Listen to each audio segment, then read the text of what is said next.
Why, hello and welcome everyone to Not the Golden Amazon.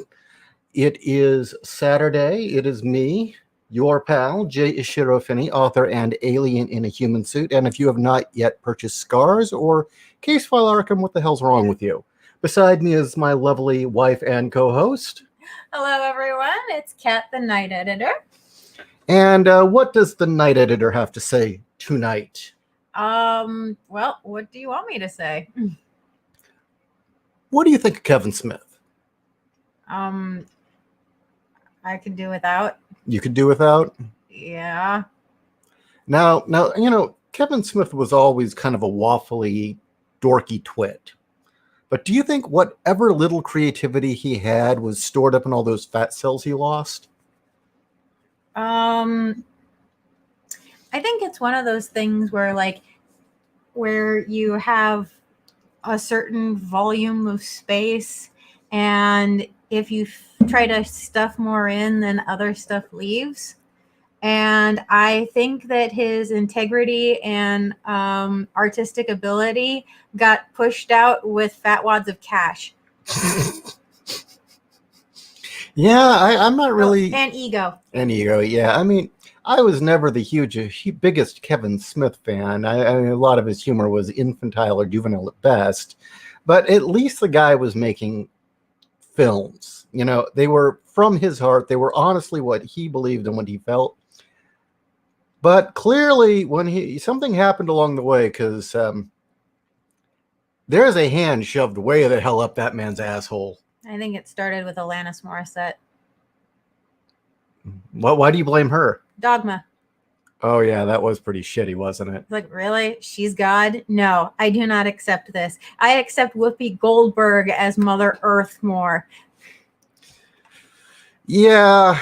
It was almost like he was just trying to be shocking. I was like, so what are you saying, Kevin? Are you saying that your conception of the divine being is an unstable, crazy pop singer who cuts herself and gets weird obsessions? I think he was aiming at an ironic joke and failed.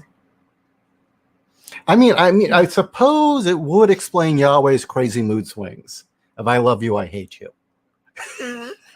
But that wasn't what we got. No, we just got this cutesy ending thing. Yeah. Yeah.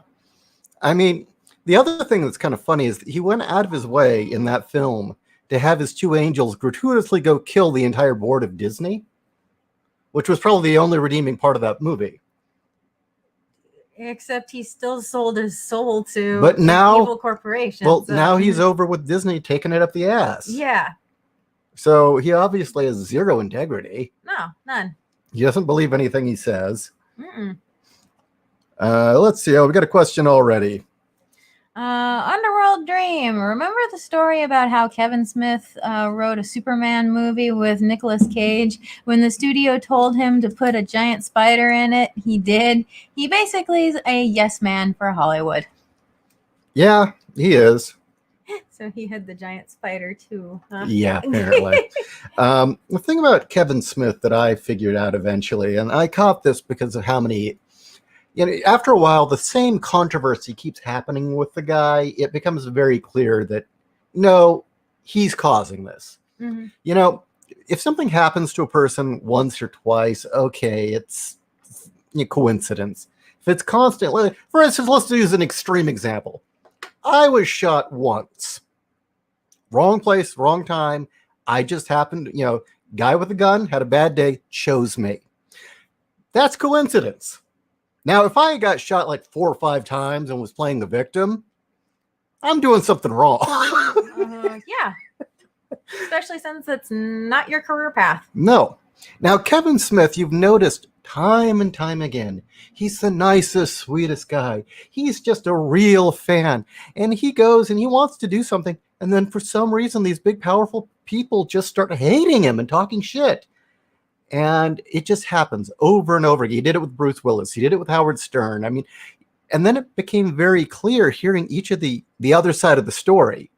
And I am no Howard Stern fan, but hearing Howard's side, hearing every person tell their side of the story, it's like, no, Kevin causes this. This is his strategy, is playing the victim. He tries to get someone who's more popular than him, who has more clout, to attack him. And then he plays like, oh no, I'm being bullied by the cool kids. See, I'm a geek too. You relate to me. But you see, he fucked up this time. He fucked up big. And you know why?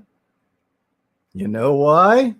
Well, there's a multitude of reasons. This time, what are you going to share? This time, he wants to play the victim with his fan base. Good luck, dude. Oh, my fan base is bullying me because I made a shitty He-Man cartoon and lied about it. Like, no, dude, you don't understand. This isn't just fans not happy with a modern day version. You're fucking with their childhood. This is fucking with Star Wars level stupidity. Yeah. You know, Drinker said that this was a legit comparison. You could compare this to The Last Jedi as far as screwing the fans over. I would agree. I mean, as Ishii and I were talking earlier, I legitimately don't think there is a single cartoon from the 80s that had the same impact on the children of that time period as Masters of the Universe. I mean, yes, you know, Transformers had a huge impact. That was my show. Yeah, G.I. Joe had a huge impact. Thundercats had a huge impact. Yes, that's all true. Voltron. Yeah, Voltron did. That's all true. But none of them had as much of an impact over such a large range as Masters of the Universe. You know, what I think it is that the 80s was this golden age of kids' television because there were no regulations. Yeah. It was the free market going wild. Mm-hmm. And yeah, a lot of them were just toy commercials, but a lot of them weren't. Well, they were well-written toy commercials. Well, yeah, because they got these guys who usually worked for Marvel, mm-hmm. had done comics for years, and they were saying, "Look, we don't care what you do, just make kids like our toy." And they're like, "Really?" And they wrote good stories. Yeah. I mean, say what you want, but I learned about genetic engineering and the concept of DNA from G.I. Joe. There you go. Yeah, think about that. My concept of what genetic engineering was, what DNA was, genetic splicing and cloning, I learned from G.I. Joe. So, for as silly and as dopey as that show was, there was substance to it. Mm-hmm. Was it Friedman was writing those? I think so, yeah. Stan Friedman, I think. Yeah, he was good. The fact that a lot of old hands at Marvel were writing all the Transformers episodes, I mean, again, they were kind of silly, but there was a legit substance to them. There was real mm-hmm. sci-fi to them. Yeah. But He-Man, I think, was special. It wasn't for me. I mean, I liked He-Man. It was enjoyable. But I think it appealed to a certain kind of kid that felt, your kids are helpless. And I think that it had that kind of Fantasyland appeal that I think a lot of kids wanted. Mm-hmm. It had the weak Adam character who got to become essentially the Superman character. And it was a very, very rich world. That was one thing I noticed again, that show. I mean, come on. Skeletor has a Grinch moment with Santa Claus. Okay? I mean, it wasn't a serious show. No. But also, Skeletor was more than just a mustache-twirling villain. He actually had substance. Well, the thing I liked about Skeletor was he had the best insults. Yeah. Across the board. Any show, I will say, as far as villains went, he had the best fucking lines. Yeah. Yeah, he did. I mean, Cobra Commander had some pretty good ones, but Skeletor was constantly knocking them out. Why can't I join your gang, Skeletor? Because I don't like you and you're a nerd. It's like, what the hell? Like, there you go. Hey, honesty. And the best laugh. He had the best laugh. And come on, his Hordak, his boss, could turn himself into a birthday cake. I thought Hordak could have been a terrifying villain if they'd wanted to, but I liked Hordak. I thought the idea of Hordak was great. Yeah, actually, the only thing holding him back is that he was on a show a aimed at kids, 4 to 10. Yeah. It wasn't aimed And at I'm teenagers. going to say it. I'm going to say it. I think that, not bullshitting here, I think that He-Man was probably a very was a solace for a lot of gay kids. Yeah. The Adam He-Man dynamic, going back now as an adult and saying, "Oh Jesus, he's really gay." I mean, I knew that Adam was a fop as a kid, but you go back, it's like, holy shit, he is really, really gay. Well, and you really don't need to change any of that No. for quote modern audiences. Here's a kid who feels like he can't be who he really is. And it's him getting over that. That is a huge lesson on its own. Why do you need to change that? And when his sword gets bigger, oh wait, no, that's Lion-O. He becomes a macho man. Well, no, his cat becomes fierce. Yes, his kitty becomes fierce. His kitty becomes fierce. But what do we got here from Chris P? Chris P. Same here, Ishii. Learned about DNA for the first time from G.I. Joe. Yeah, and I'll say it was Knight Rider that I learned about RNA transfer. I mean, again, a lot of these shows were silly, but they did have some real high concepts in them. No, they totally did. Underworld Dream. I don't think Kevin Smith wrote He-Man. I think he was basically hired so he can give his Greek seal of approval. Oh, geek seal of approval. God, Ishii had to zoom in so I could read it properly. I do not guarantee that will fix my reading, though. Whoever hired him probably has a few touching points that they want the story to reach. Yeah. And, oh, yeah. Hey, yeah, there you go. Cobra la la la. Hey, Reptoid conspiracy theory, Hollow Earth. There you go.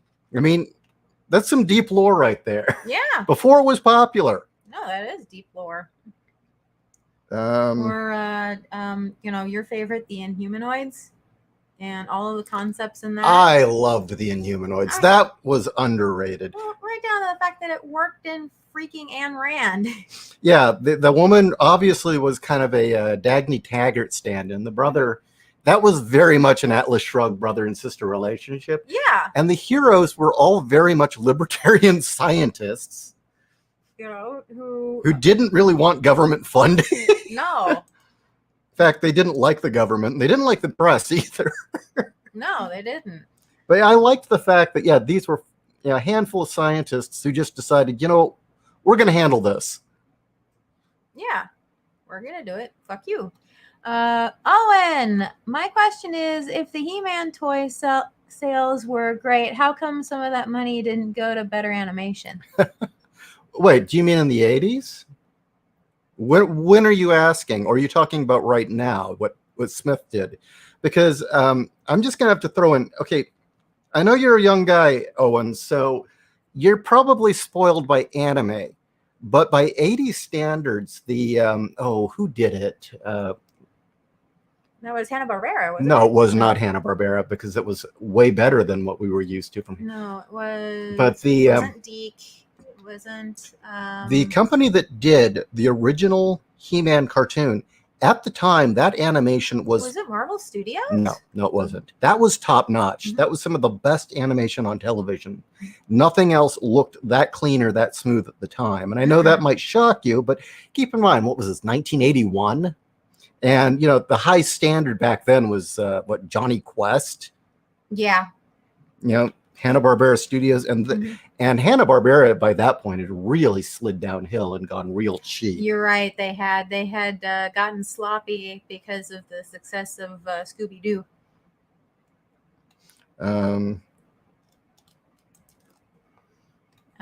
Sosa Bird. Kevin called the fans crybabies. Well, now he's crying. Well, he's got nothing to stand on if that's all he can say. Mm-hmm. I suppose if he really had an argument, he could actually answer by saying how great the show was and why we're wrong. Mm-hmm. Rather than just name calling. So why is completely killing off half the cast, in the first episode. you know, so that you can always you can have sisterhood dynamics and possible scissor fights. Kevin Smith, Hollywood director, tried to pretend Clownfish TV are kicking down when they called him out. Yeah, and he's looking really bad now, isn't he? Mm-hmm. He's looking really bad. And yeah, he's going to play the victim to a small-time internet show. Yeah. You know, when you've reached the point in which you're getting in arguments with an internet show and you're some big-time Hollywood guy, you're really sinking. Mm-hmm. You knew that Lucasfilm was up shit creek when they were arguing with a dude who wore a bucket on his head. Yes. Well, I love Doomcock as much as anybody else. He has a great show. But let's face it, when Lucasfilm is at war with a dude on the internet with a bucket on his head, there's something critically wrong with Lucasfilm. Mm-hmm. That's their threat. You know, they're no longer worried about the reviews in the New York Times or Variety. They're worried about the guy on the internet with a bucket on his head. Well, also, you can tell that they're that worried that they're even acknowledging. Yeah. You know, in the past, actually, Lucas himself, when there was hate coming out over episode 1, I don't recall him ever actually acknowledging it, other than, you know, maybe some comments. He did, but he really kept it to a minimum. Well, I remember him trying to explain his decisions and why he did the things that he did. He didn't crack until Saturday Night Live started ripping on him. Oh, for the second movie? Yeah, that was when he really cracked. Well, but to his credit, he did back off. And he did pull the Backstreet Boys out of the film. That's what I mean. He did listen. He did listen. So to his credit, he did listen. I don't agree with Lucas, but you know, I can respect the man without liking a lot of his decisions. Got one here for you. Okay. Fair Maiden White. He and Muse have always talked up the Weinstein brothers. Red flag. Yeah, there you go. Mm-hmm. And I know that Muse is a heroin addict, so. Oh, is that his drug of choice? Yeah. Okay. For some reason, I thought it was cocaine. But... It might be that too, but he apparently was in NA for heroin. Oh, shit. Yeah.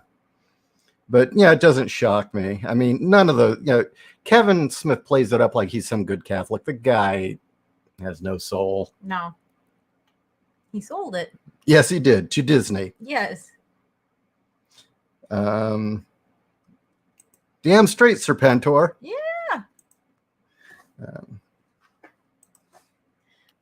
Dark Stranger.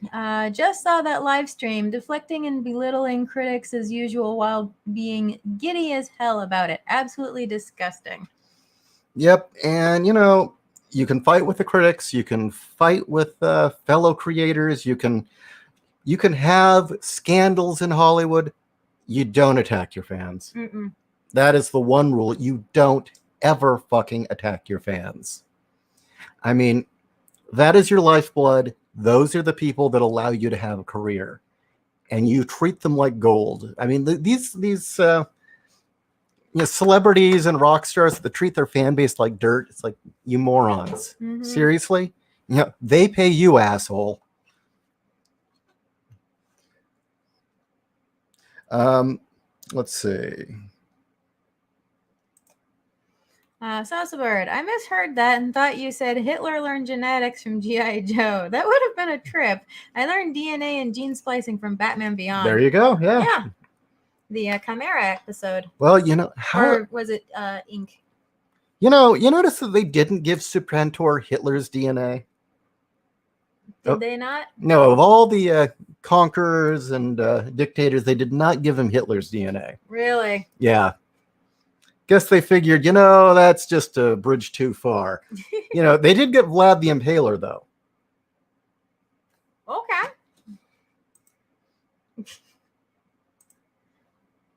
Underworld Dream. I don't think Kevin Smith wrote He-Man. I think he was basically hired so he can... Oh, we already gave that. Oh, that okay. one. Let's see. I'm sorry, you mentioned not giving Serpentor Hitler's DNA, and I don't know why, but that made me think of that god awful book, Soulstorm, that I read. Oh shit! Where it turns out that the whole thing is a plot created by Ghost Hitler, to finally take over the world. Well, that is a good point in a disguise, because Hitler lost. Good point. Serpentor is a hipster chimera. I did like that the experiment absolutely failed. I thought that was a nice touch. Yes. They played him up to be this huge threat, and then he turns out that he's a complete fuck up. He's just a complete disaster. Yeah. And I liked that. Well, and it also, he was just more arrogant than fuck. Oh yeah, and then Destro went rogue, and kind of surprised I remember all that. Destro kind of already was rogue. Well, he was their arms dealer. Yeah. Ginger. I thought they gave him Stalin's DNA, so 6 in one way, half dozen of the other. Well, that actually makes sense. Mm-hmm. Stalin was very successful. Yes, he was. Extremely so. Damien, to Underworld Dream. Considering the pacing, I doubt it. They are gonna hang on to all the secrets and shit the fans have known for decades to suck out every last drop of nostalgia. I think Kevin Smith's done. Yeah. I think this is it for him. I can only hope that he's getting bricks through the window of his comic book store in Hollywood. I'd never tell anyone to do that, but it would be nice if it happened. He has a comic book store, and is it West Hollywood, or it's in Hollywood somewhere? I thought it's on Melrose. Is it on Melrose? No, I don't think it's on Melrose. No, that's Golden Apple. In fact, it would be even better, because throwing a brick through a window would be really bad. It would be a real shame if people kept leaving bags of dog shit on the doorstep. Taking a dump on the doorstep right out in front. Well, actually, that would happen already. You know what? No one would. It's LA. No one would notice. That would just be normal. Yeah. You wouldn't even get arrested for it. No. Fair Maiden White. Well, Smith's reboot of the Jay and Silent Bob was nothing more than girl power pandering and was a waste. I really wanted it to be good too, and it just wasn't. Yeah. I probably shouldn't talk about this, but screw it. Mm-hmm. My sister's a working actress in Hollywood, and or was, and she dated Jason Mewes for about 3 weeks. That's how I know about the heroin. And yeah, apparently he's kind of creepy. That's about the best I can say. He was too creepy for my sister. Are we shocked? I was a little.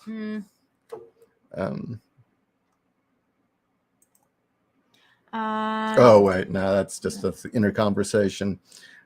Oh, we've got them all talking about G.I. Joe now. see, people are so pissed off about the Kevin Smith thing. They don't even want to talk about it. They want to talk about G.I. Joe. Well, come on. We learned so many lessons from G.I. Joe.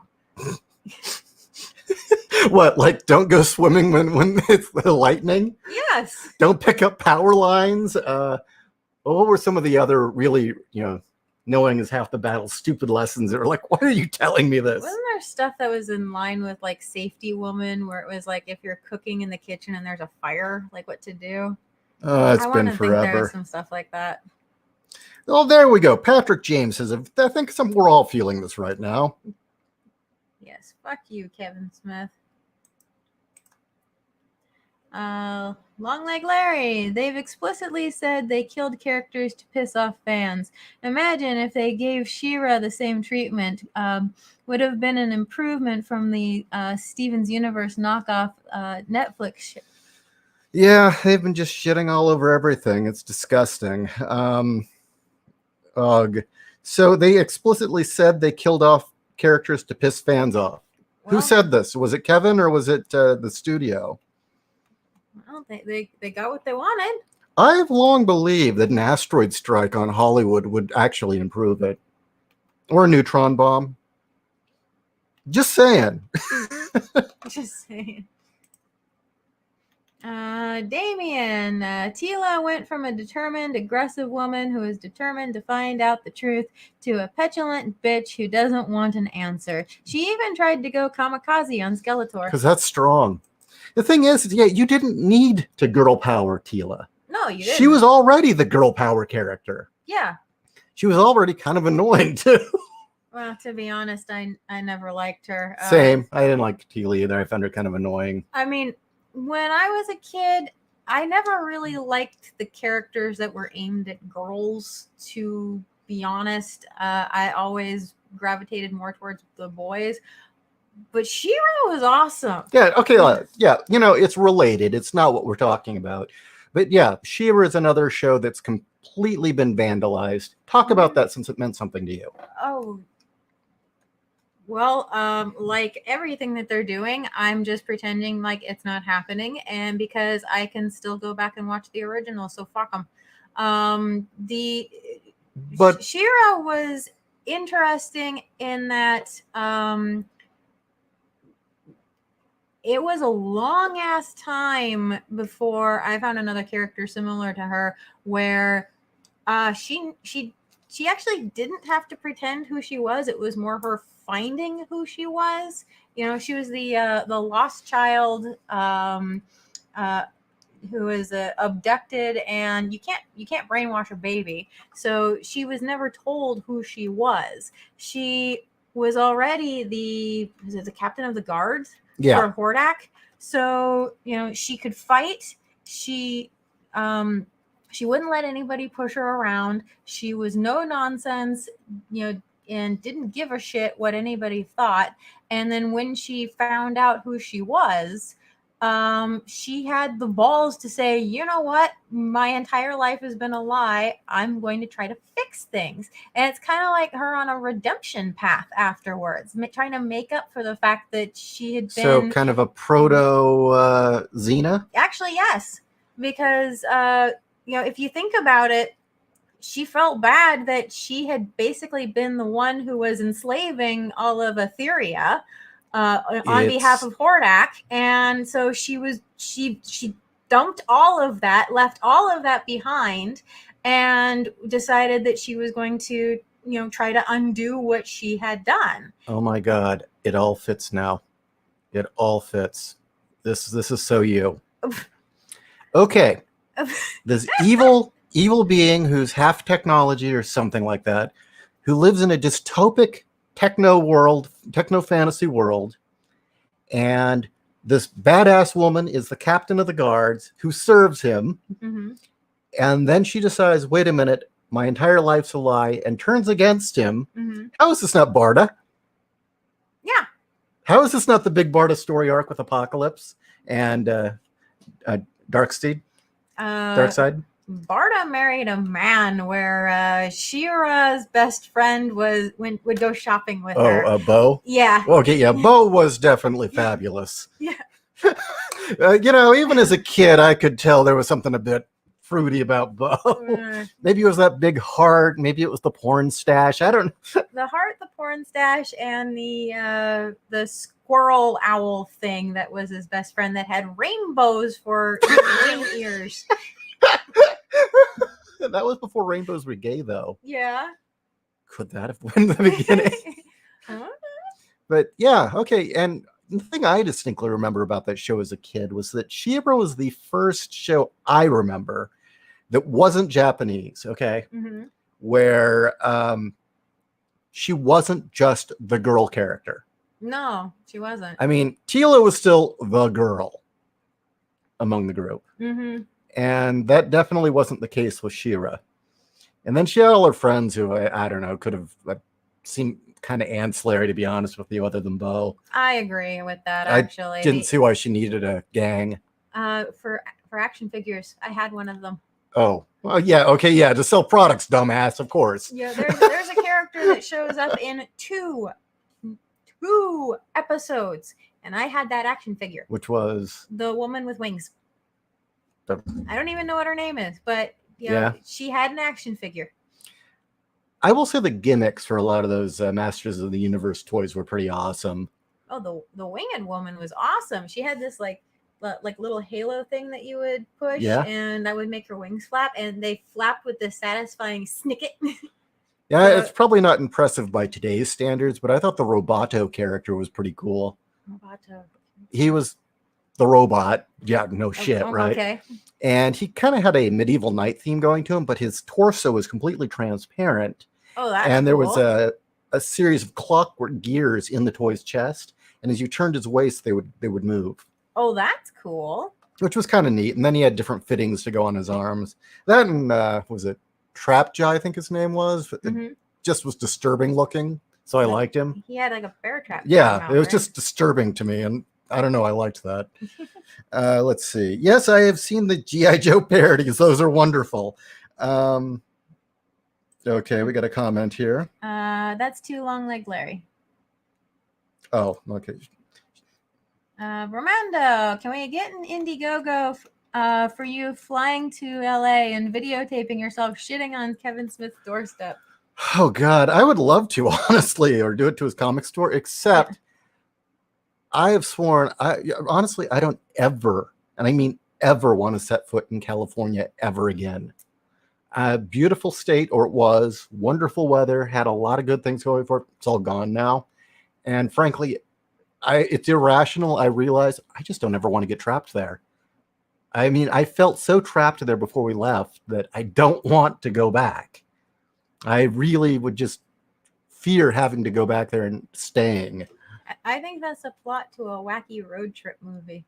Escape California. Yes.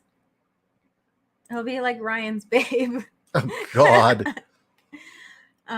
Trenton, back to He-Man. The last toy I had was the old Tila. White swimsuit and red Cobra armor with legs that went for days. Okay, the toy was a lot cooler than the cartoon character. And I kind of wish she'd had the Cobra armor in the cartoon. To be honest, I didn't even know the Cobra armor existed until we saw that thing last night. Yeah, you've never seen the action figure? No. And yeah, she had this really cool armor that she never wore in the show. That explains her boob cups, why they were shaped like that. Yeah. Let's see.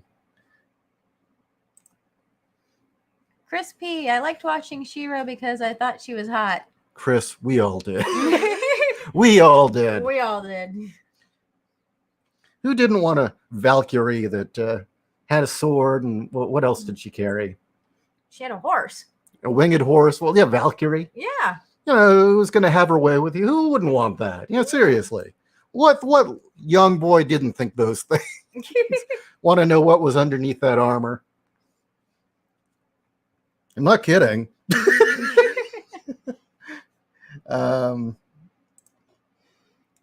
Computer robots. To all of us and the people in the chat, the question is, what do you think of Americans' current stable economy compared to the pre-1980s? Do you think the economy would get better in the future? I'm not answering that. Look, computer robots, if I could answer that, I would be very, very rich. Seriously, I would be making ass loads of money on the stock market. Yeah. That is like, that's the kind of stuff millionaires are made of, if someone can predict that. Mm-hmm. I mean, right now, things are so in flux, I could not even say. I never thought things would get this stupid. I knew we were headed towards stupid, but I never thought it would get this stupid. Yeah. All right. Dark Stranger, Netflix She-Ra was an officially funded LGBT fan fiction. Really? Was it? Might as well be. Sosa Bird. To me, did you see the DC pics with She-Ra? I forget what the event was with Masters of the Universe, but someone made these beautiful paintings of She-Ra.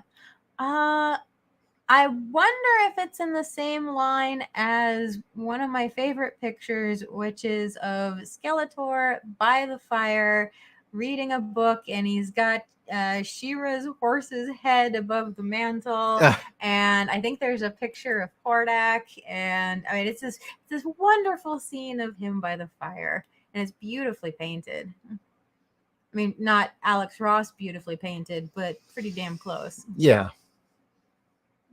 Dominic, Masters of the Universe Revelations was a 6 to 10 after watching it yesterday. He-Man and crew do deserve better. However, here's hoping part 2 fixes the issues people have pointed out.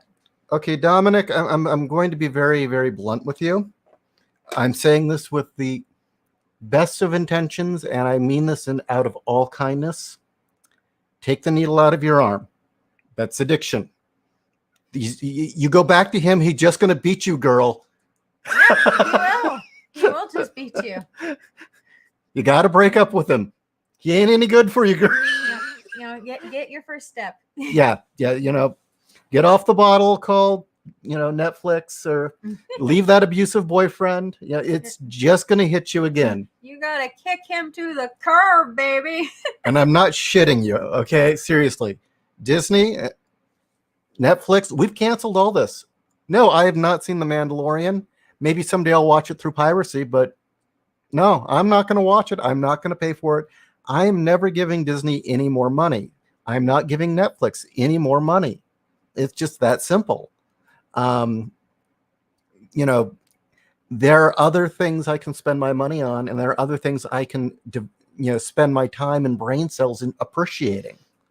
Be it new stuff that's coming out now that people are directing me to, or, older stuff that I didn't get a chance to read when I was younger.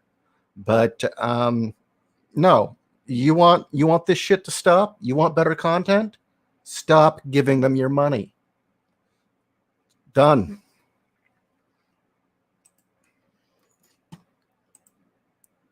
Why is it not? Uh-oh.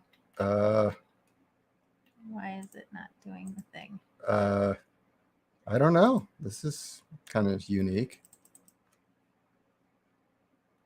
Sorry, technical difficulties. The chat has just decided not to work. Huh. There we go. Okay. Underworld Dream. I didn't understand why Tila was angry about being lied to. Her father just got banished with the threat of death should he return. She should be angry about that, not being lied to. I agree. And the king and queen had their son die. Mm-hmm. And what? He was only following the orders of his prince. Mm-hmm. Excuse me. None of this makes any sense. Why? Why is Tila angry? Because it's being written from the perspective of a 13-year-old girl. That's it. That is narcissism to the extreme right there. Tila pulled an Amber. Amber who? I'm missing the reference.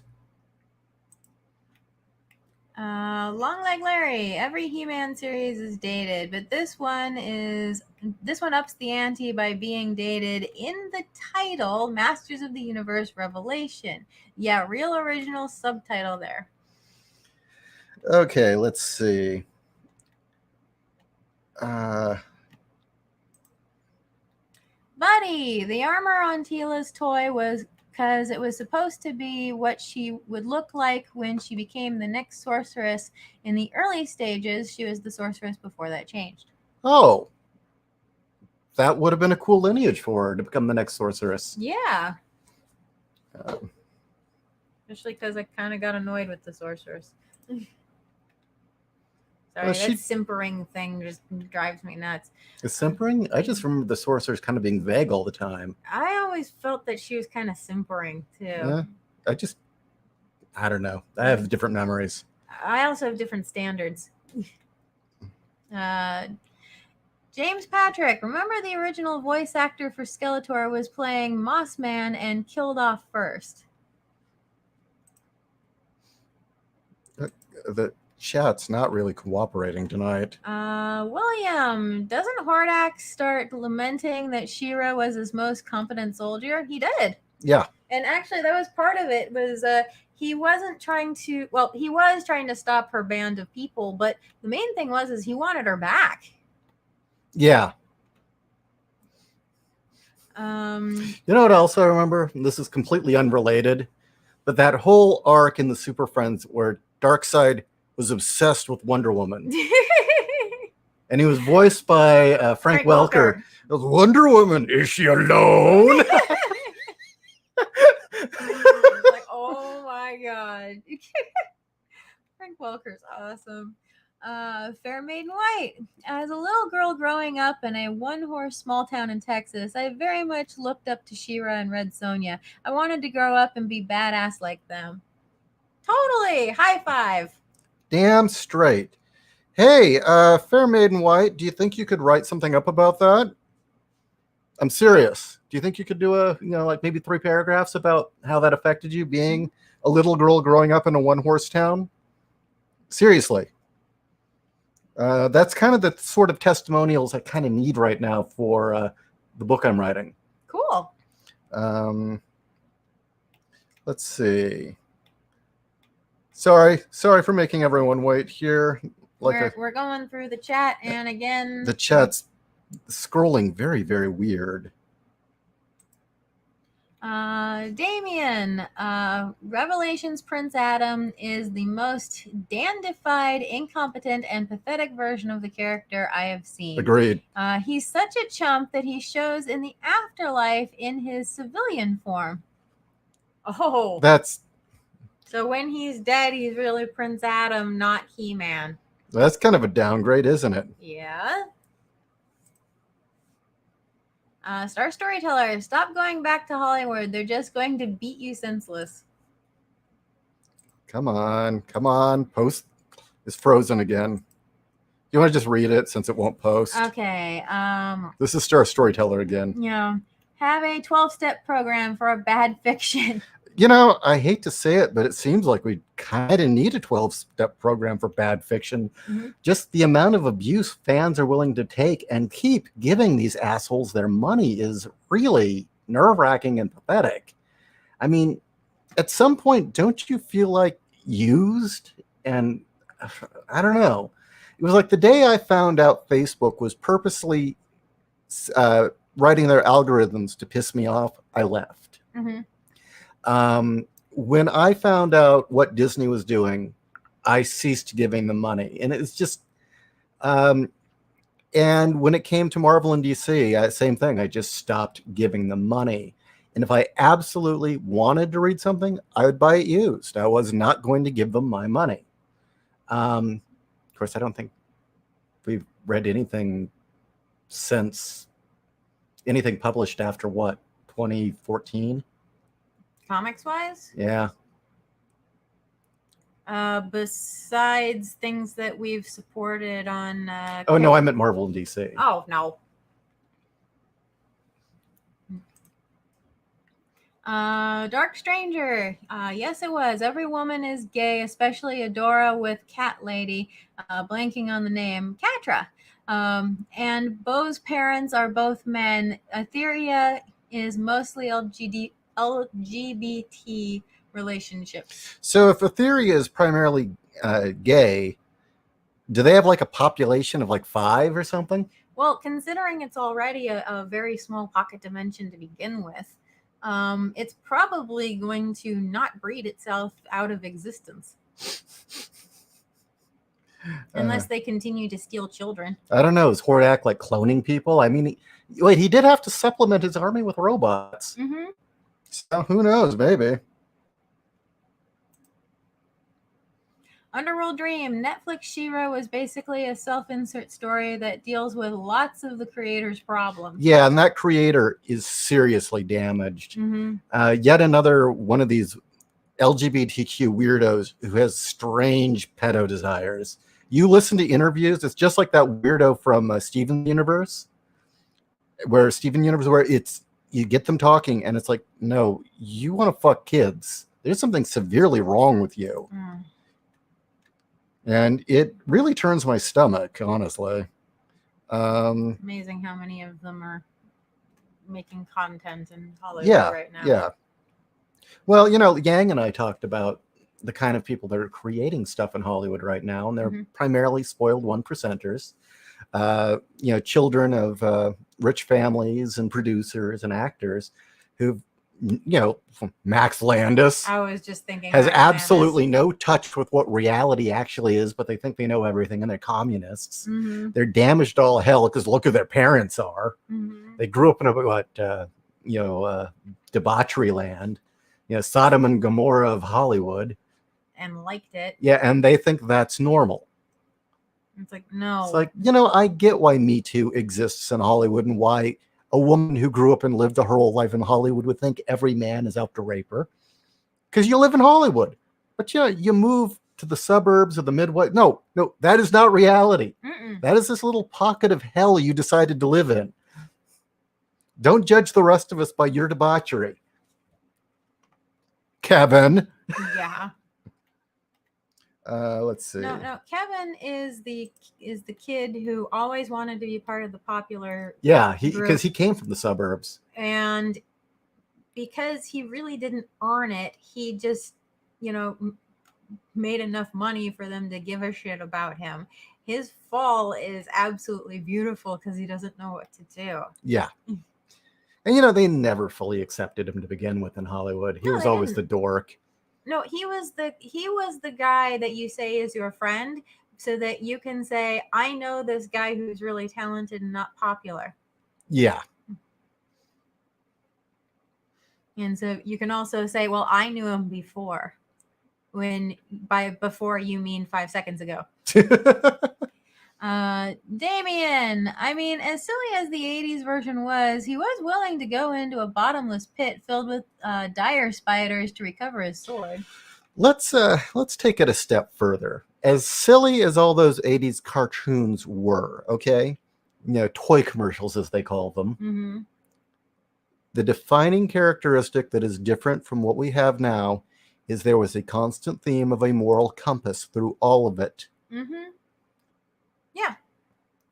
Almost all of those shows were morality tales on some level or another. And the writing was always based around the concept, usually of a hero's journey or a family. Mm-hmm. And again, as silly as it is, and suddenly it all made sense when I found this out, and it explained why Cobra was so much more entertaining. Stan Friedman said that he wrote them like two families, the dysfunctional family and the happy family. Mm-hmm. And let's face it, a dysfunctional family like Cobra is a hell of a lot more entertaining to watch. Yeah.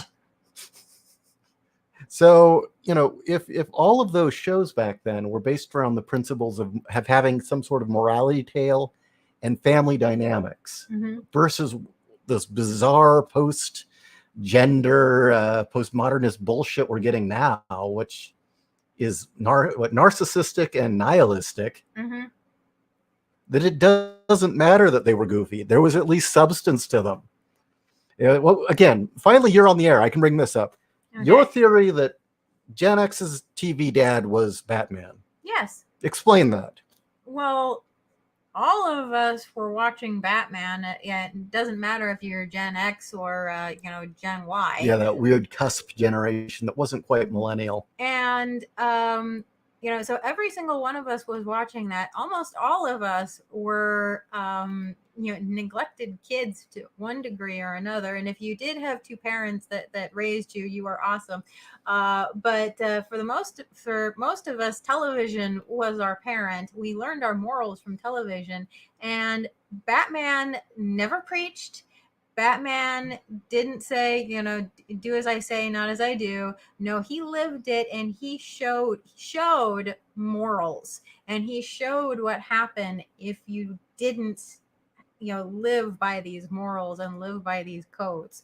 And all of us, right down to the fact that it's a meme, grew up wanting to be Batman.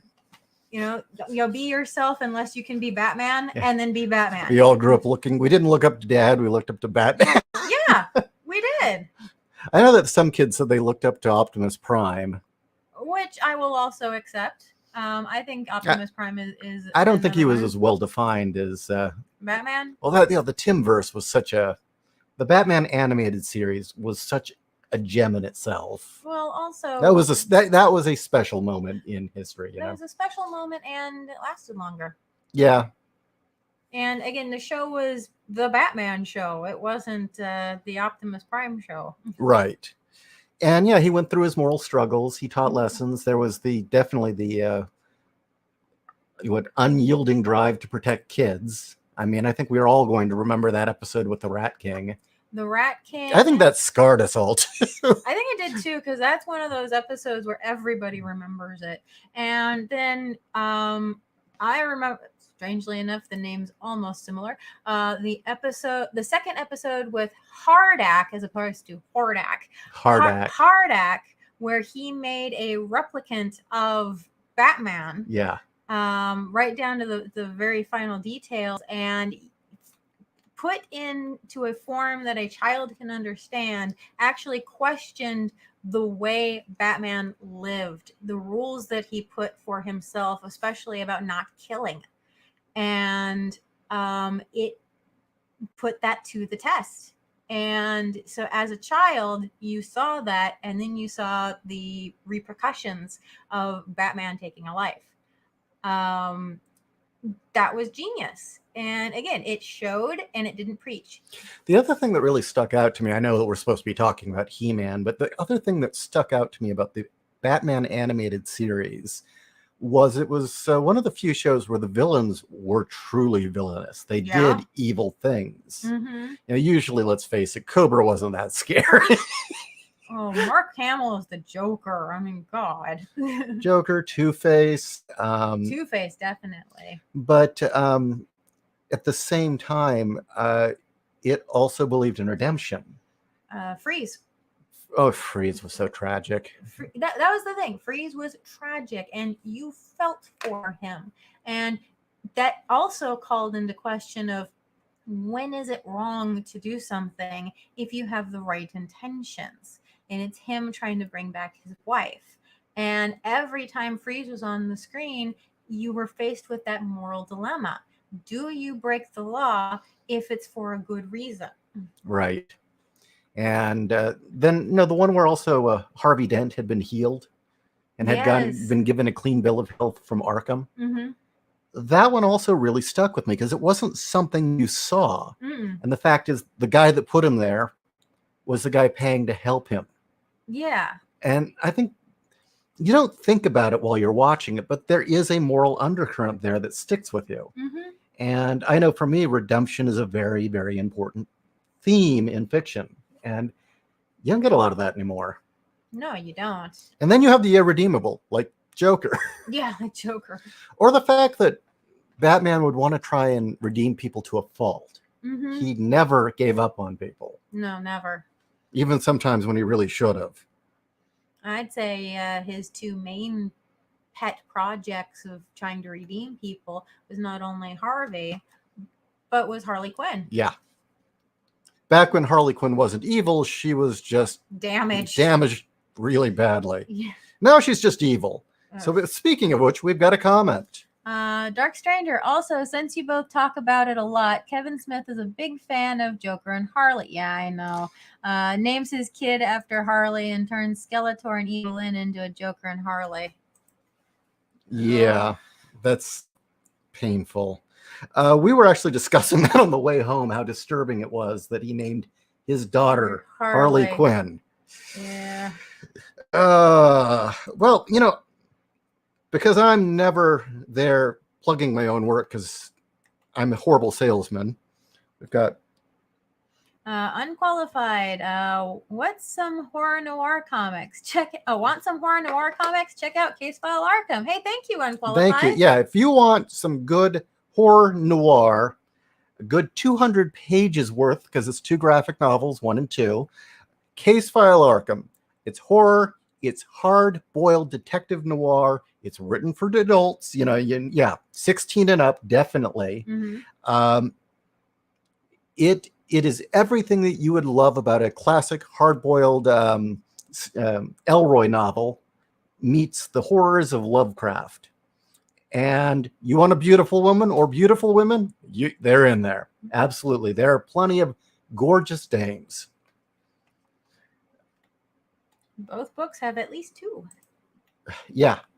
Fiona, let's read good things like Scars. Oh, thank you.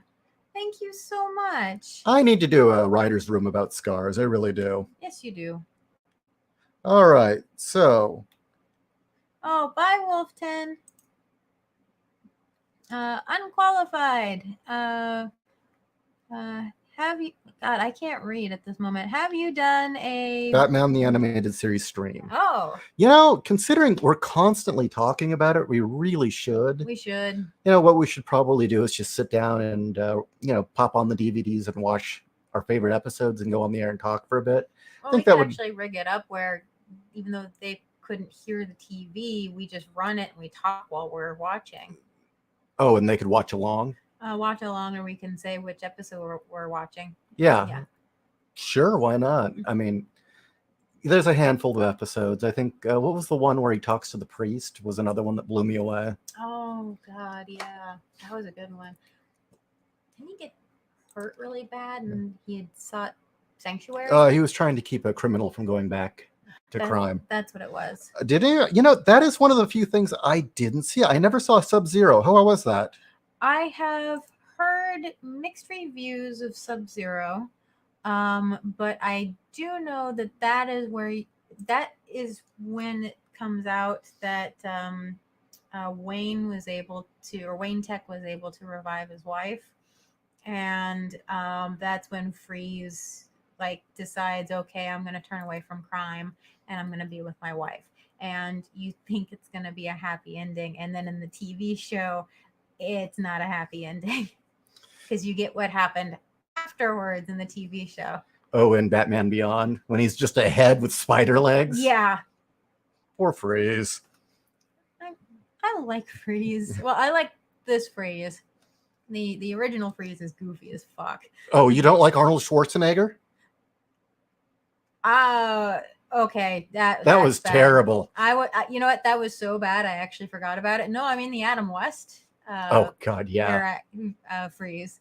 Fiona, I added uplifted rats to uplifted protocol because I love Scars that much. I can see why people love rats. So Ichabod the rat was born. Oh, cool. Then got a mate later. Cuddles. Very cool. Ichabod, that's so cute. Yeah, we like naming our rats very bizarre and inappropriate things. Usually we name them after villains or demons because it's hilarious to think of a cute little rat named... Well, like Lucifer. Lucifer, Loki. Well, then we also named one Megatron and Zed. Yes. Currently we've got Vegeta. Well, Chaozu isn't a villain name, but... No, but we were giggling over it, so... And we did have one that we changed his name to Rom because he was hairless, and he really did look like Rom from DS9. Yes, he was a double Rex Dumbo, so he was a hairless rat with ginormous ears On the sides of his head. Yes. And he looked so much like Nog, we started naming him Nog. Yeah, Rom. Yeah, not Nog, Rom. That, and he was kind of a mama's boy. He was a mama's boy. Okay. Bacon! Lol, I'm not gonna lie. Arnold's Mr. Freeze puns were so bad, they were good. I will give you they were bad, and you can't forget them. No, the best thing about Freeze was his honeys. Oh, the Adam West? Oh, yeah. Yeah. His honeys were... Oh, God. One of them was one of his honeys was in an episode of Star Trek, but also in the Giant Spider Invasion, the MST3 episode. Yes, the woman who was drunk all the time. Yeah, she was one of Mr. Freeze's babes. Yeah. You've been drinking the booze again. Was it Snow Bunnies? Yeah, Snow Bunnies. Does anyone remember that? Well, we've been on for an hour. Do you have any last minute questions before we call it a night, everyone? We're going to try and do a Golden Amazon episode tomorrow. Yeah. Life has not been friendly to us, so that's why it's not happening. And plus, frankly, I think you wanted to hear us rip on Kevin Smith about him being a complete cuck. Dark Stranger. So what about Baby Doll? That ending was deep. Yes. Oh my God. And then we watched Whatever Happened to Baby Jane, and then went back and Watch watched the Baby Doll. episode. And it's like, holy That fuck. is so creepy. Neostar, the main character from the game Comic Zone, had a pet rat named Roadkill that helped protect him from killer mutants. That sounds great. Yeah. Unqualified. Need more Kami Slayer Angel. I'm telling you, when I get this book done, I'll probably do an issue. I think that's going to be it. Oh, see, okay, we'll do a Batman stream. You guys are asking us questions, and you're bringing up ones that we loved. You know, Home and Guard. I really want. Oh, is that the one where she grew her own family? Yeah, she tries to go straight, or it seems like it. Yeah, that was a good episode. Again, the villains were not only evil; they also had depth. They weren't mustache twirlers. As fun as Skeletor is. Yeah. Yeah, I liked that one because it was her trying to have a normal life, but she can't escape who she is.